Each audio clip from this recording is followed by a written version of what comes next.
Hello everyone, Earl Henderson, Primordial Defense. Thank you for watching. I have another Monday quarterback video for you. I'm going to pause this video intermittently and talk about things that are going on, to explain what's going on, and talk about things that I think that are being done right and or done wrong. This video does not have a spokesperson for it. There's no typical critical incident briefing type of format, no explanation of what's going on from an agency spokesperson or anything like that. This video actually comes from a news entity. The video itself came from the Lewiston Police Department, who did the investigation into the officer-involved shooting. The agency that was involved in the shooting itself is Clearwater County Sheriff's Office in Idaho. So these two deputies are part of that agency, and they were involved in this shooting. And then the Lewiston Police did the investigation for them. The Lewiston Police Department then released this video out to media, and this is where I'm getting it from. So, without further ado, here we go. Show me your hands, Michael. Show me your hands, Michael. Alright, so I'll give you time to kind of read this, because I don't like footage going on and then they got shit here in the bottom you got to read, and you're like looking back and forth. So, give you a couple seconds to read that, and then we'll hit play.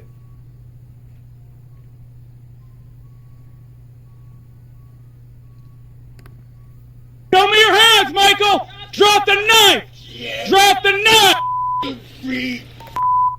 This occurred in January 31st.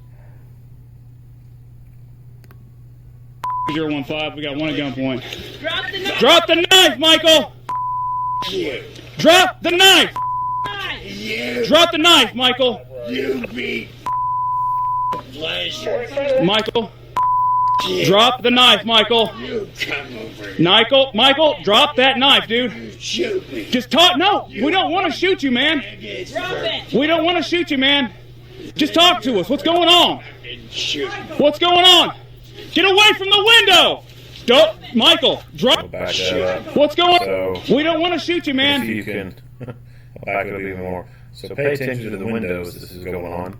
Shoot me. Just talk. No, we don't want to shoot you, man. Drop it. We don't want to shoot you, man. Just talk to us. What's going on? Shoot me. What's going on? Get away from the window. Don't, Michael. Drop the knife, dude. No. Michael, don't. Clearwater 2015, shots fired. Pause the video so you can't see what goes on. So obviously he's got his knife up in an attack mode, and he starts to advance towards the officers, and they open fire in self-defense. Pretty clear cut. I think the circumstances of this call is this dude was having some kind of crisis. The family called about him. I can't remember the details of it, but he was in some kind of crisis. He had that knife, and this is what happened. So this is pretty textbook. This happens a lot. It sucks that it happens, but it happens. And you can't take a gamble when someone has a deadly physical weapon. You can't assume that all they want is for you to kill them, but they would never hurt you to accomplish that. And they'll just bluff. No, you cannot assume that. You have to assume that they intend to stab you in order to make you shoot them. And they can get one lucky stab in and hit an artery, and then you're fucking bleeding to death. So they have to be able to use force to protect themselves. Now, some people will say, well, they use a taser, whether they use a taser, whether they use a taser. Look at the ground. It's wintertime. There is snow everywhere. Look at his jacket that Michael, he's wearing. Don't. Well, that's not a good view. This jacket, look how thick that jacket is. Even with the green door cartridges, the XP cartridges, you're probably not penetrating that. Taser would have been most likely ineffective in this scenario here because of that thick-ass jacket. Now, could one of them still had tried? Sure. Yeah, one of them still could have tried. That would have required one of them to kind of start to initiate the communication and in game planning it. Hey, I'm going to stay lethal cover. You get your X26 out. or your Taser 7 out, whatever they got. Or, hey, you maintain lethal cover, I'm going to get my Taser. Whatever. Like, it could have, required one of them to do that. And that's assuming if they had Tasers.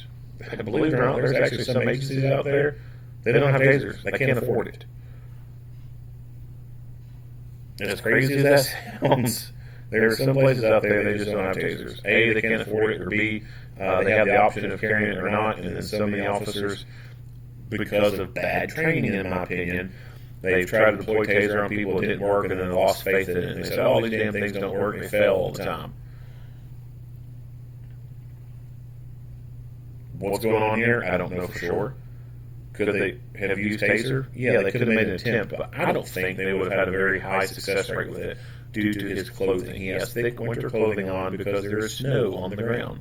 That's typically when Tasers fail, is with thick clothing. That's why the extended probes came out. That's why the green cartridge exists, to try and overcome that thick clothing. But still, as thick as this thing is, and as much as this thing's poofing out, I don't think it would have worked. What's going on? Get away from the window! Don't, Michael, drop the knife, dude. No.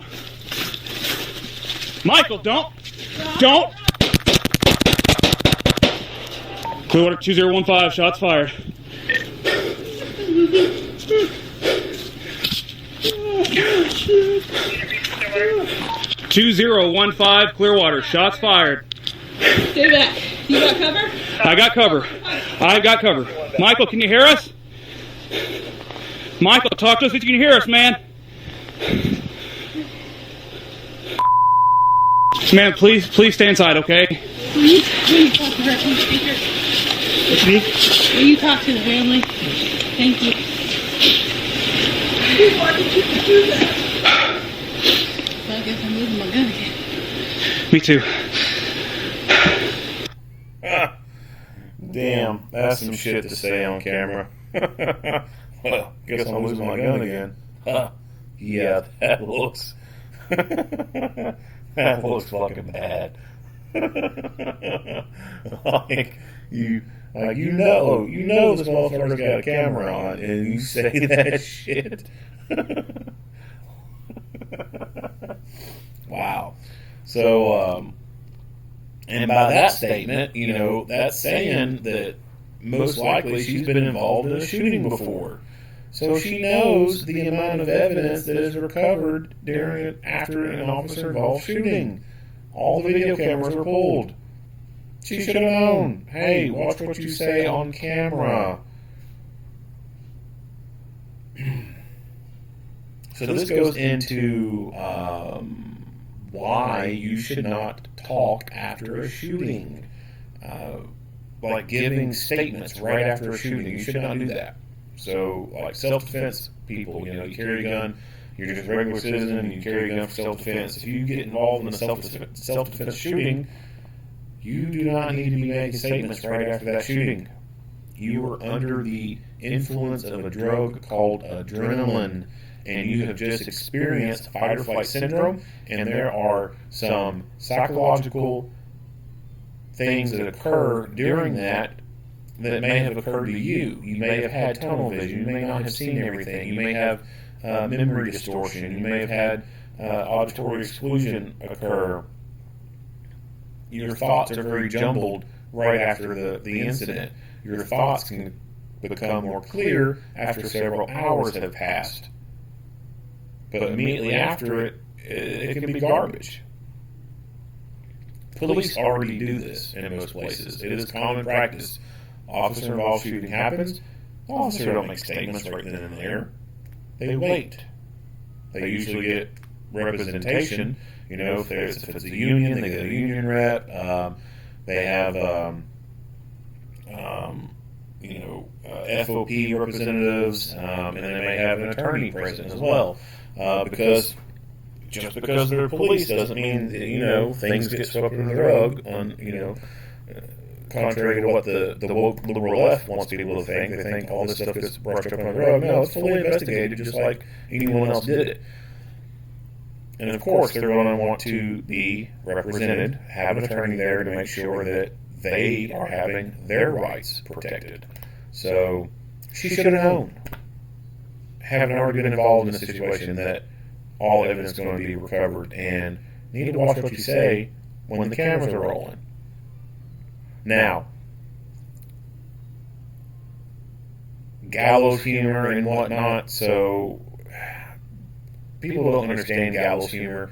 If you work in public safety, you're police, fire, EMS, rescue, whatever, you work in a hospital, nurse, doctor, there's a thing called gallows humor, and it's a way that people can cope with traumatic stress.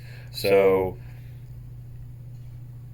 and it's usually done within the ranks. It's done within that close-knit circle. Rarely will you see these people talk and act the way they do within their group to the outside public. It's no thing for EMTs and police and fire to laugh at shit that most people would not laugh at, or to crack jokes during things that most people probably would not think that would be funny during the circumstances. I mean, it sounds bad. It really does when you look at some of those things, but it's natural. Gallows humor is natural. It's a way for people to cope with some traumatic shit that they've seen. So there's a multitude of just, jokes and little, puns and shit that people have said at scenes that for them it's their way of coping, and they can release that stress. And they, like I said, they typically don't repeat that kind of stuff to outsiders. Like if firefighters went to a call and there's someone burnt up in it, and then someone said, "Hey, who wants to get some extra crispy chicken later?" Like everyone there would be like, "Ha ha ha, funny, man." But if they crack that joke in front of family, obviously that audience is not going to take that very well. But if they just crack that joke somewhere else, like people are like, "What the fuck is wrong with you guys?" EMS, go to a call. Someone's been decapitated in a car wreck. Someone crack a joke. Well, that guy's not going to get ahead in life. Everyone's like, "Ha." If they say that to anyone else, they're going to think, "What the fuck is wrong with you? Are you psycho?" But it goes on, and it's just general public doesn't understand it because they're not in the circle. They're not in the tight-knit community, so they don't get it. Like, they don't get that, like, jokes are made at the scenes of deaths. Jokes are made in very traumatic incidents. It's not that the individuals who are working in these professions are psychopaths or they don't give a shit about people. It's a way to deal with that traumatic stress. I mean, have you rolled up on the scene of a car wreck and went and seen some person's head split open like a watermelon? Like, have you ever dropped a fucking watermelon on the ground and see it pop open? Can you imagine someone's head being popped open just like that? Have you seen a steering wheel column through someone's fucking chest? Have you seen someone's body bloated to the point that their face looks cartoonish and doesn't even look human anymore and is all bloated looking and their stomach's all bloated? Have you seen a burned body before? Chances are you probably haven't. And if you have, it may have been a one-time occurrence. Imagine seeing that shit on a regular fucking basis.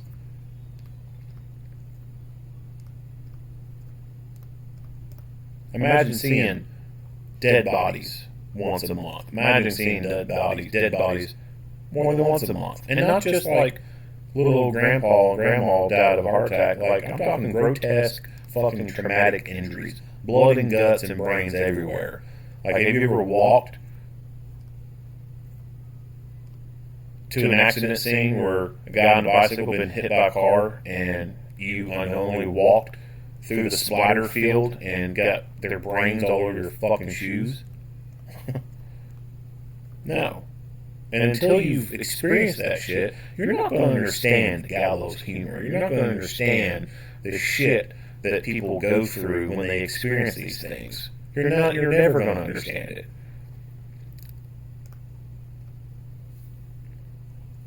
So if you're sitting back and you're thinking, oh, that fucking bitch, man, she's horrible, she don't need to be working this job, blah, blah, blah, blah, blah. You haven't been there. You ain't seen this shit before. You ain't got a place to fucking talk. So stay in your fucking lane.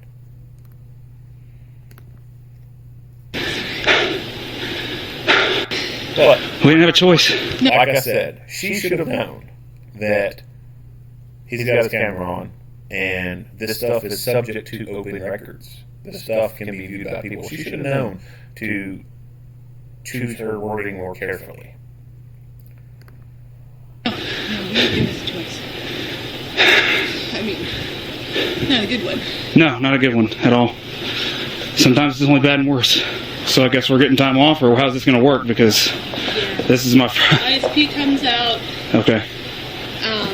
And we'll go back to the office. We'll give them all our clothes and our weapons, Okay.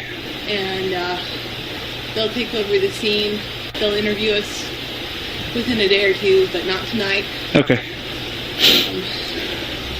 So yeah, the interview, like I said, it doesn't happen immediately after the officers give statements. It's usually within a day or two. That way they can come off that drug, adrenaline. They can come down off of that, and their scattered brains, to some extent, can become more cohesive, and they can remember the bits and pieces a little bit better. And we will be off until we are cleared for duty. So after we get interviewed, Okay. then we'll be set up for psych eval. And then after we're cleared by that, then we can get back to duty. All right. So he's asking a great question, right? Like, hey, I've never done this before. What's going to be happening? That's a great question. I just don't think that it's necessarily the great timing to ask that question. Again, because he has the camera on and it's rolling. You have to recognize the fact that the public can see this stuff. Are they going to pay us at least? Yes. Okay. I was like, I got bills to pay. I understand. It's paid.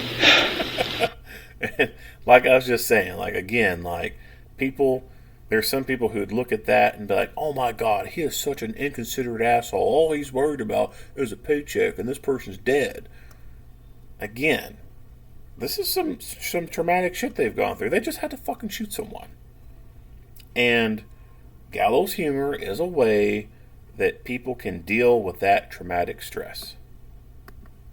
It's an admin leave, I guess. It would be Okay. something like that. It's paid. All right. It's covered.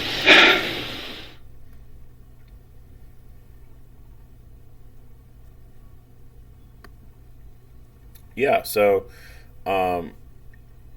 based off what I've seen in the video, that's obvious. They acted accordingly. They were presented with a deadly physical threat. He came towards them, although the news media paused that part and blurred out, or didn't blur out, but just basically blocked you from seeing the shooting itself. He came towards them with a knife raised in his hand. They had to act. They had to use force to protect themselves. A knife will kill you. A knife can actually pierce body armor. The body armor that police wear to stop bullets, a fucking knife can go through it. Believe it or not, a knife can go through that. So they had to use deadly physical force to protect themselves. So this is no surprise to me. Now some people are like, oh, you know, cops taking care of cops, blah, blah, blah. Police investigated themselves. No, the police didn't have anything to do with this. It's the fucking prosecuting attorney who has something to do with this.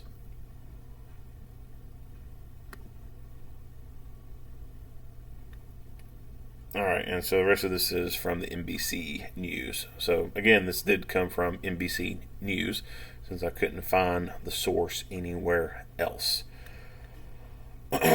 Really, the only thing to say about this video is watch what you say when the camera's rolling, because the public can be the audience, and as I said, the public does not experience this shit. They do not understand what public safety officials go through day in, day out. They will never understand gallows humor. They'll never get it. And when it's recorded on video, it just looks really bad to them. So watch what you say around other people when the body cameras are on. And make sure the body cameras are off before you start opening up and relieving your stress like you normally do. Because if not, general public gets to see it, and then they're going to formulate really bad opinions. They're going to say, these people are fucking psychotic, they're deranged, they're evil, blah, blah, blah, blah, blah, blah, blah. Whatever thing, someone can come up with, they're going to come up with it. Because they're not going to understand the stress and the trauma involved in this line of work. They'll just never get it. That's it for this video. If you like what you hear and see, go ahead and give me a like and a share. If you have not already, hit that subscribe button and stay tuned for more Monday quarterback videos. Earl Henderson, Primordial Defense. Thank you for watching.